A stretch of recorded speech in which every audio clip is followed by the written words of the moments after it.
Hi guys, Tony from Fogheadz. Congratulations on your new purchase. I'm going to show you how easy it is to install your new foghead. Your first step is to clean your mirror like you normally would.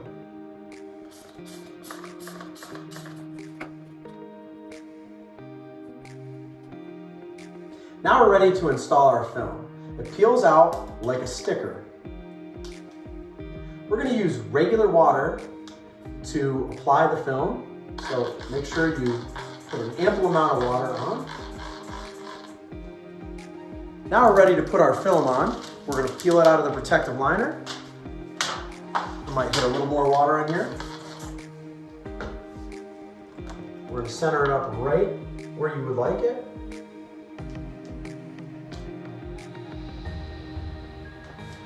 Now we're going to use any hard card to squeegee the water out from the center.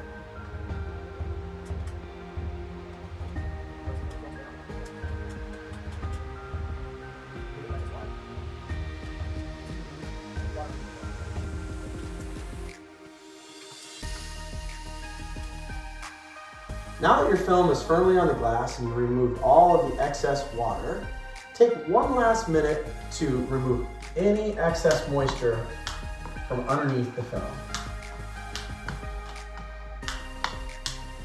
When you're done doing that, we're going to do the final step, which is removing the protective layer on the front of your film. Okay. You're all finished.